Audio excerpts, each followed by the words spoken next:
Hey, this is Owen. If you're comfortable, leave your first name and state at the sound of the tiny truck backing up. Hey, Owen. My name is James, and I'm from Austin.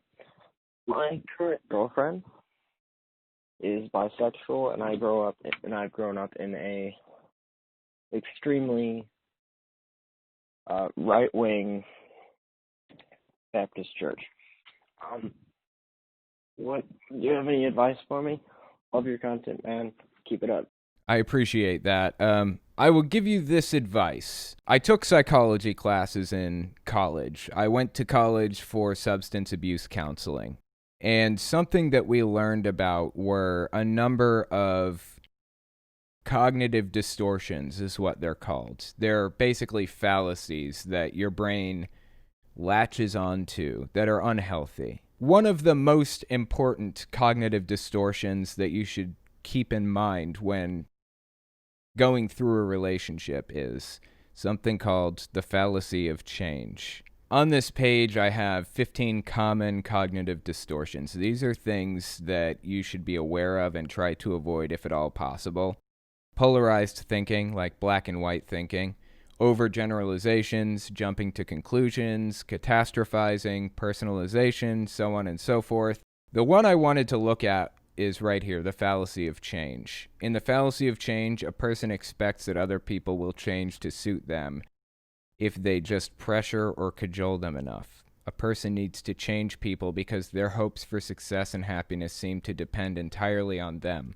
This distortion is often found in thinking around relationships. For example, a girlfriend who tries to get her boyfriend to improve his appearance and manners in the belief that this boyfriend is perfect in every other way and will make them happy if they only change these few minor things. The idea behind the fallacy of change is you shouldn't want to change somebody.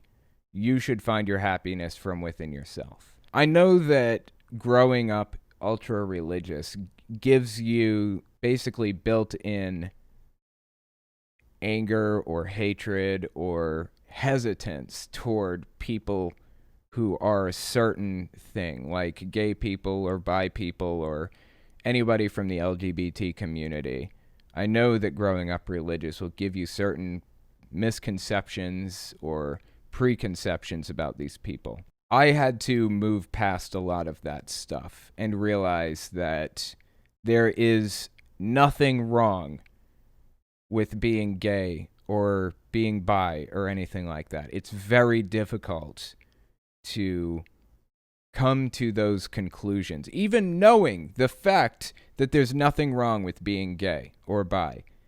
It's still like this built-in feeling that you get that you have to force out of yourself and realize it's unreasonable and it's not true that there's something wrong with this. It's going to be a complicated road for you to push these feelings aside, but it sounds like the fact that you're calling in and mentioning it at all means you probably realize that misconceptions or feelings that you have about bi or gay people are misplaced or inaccurate. So my advice for you would be to try to desensitize yourself to this stuff and try to base your feelings on this stuff in logic. There really is nothing wrong with it.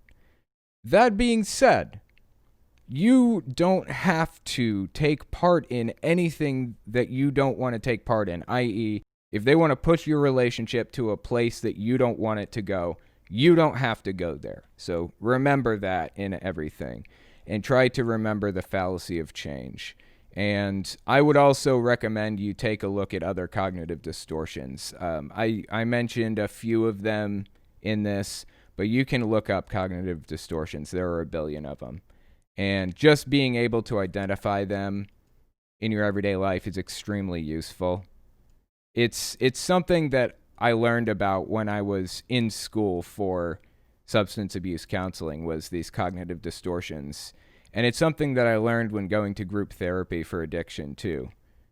They're extremely valuable to know and recognize and understand.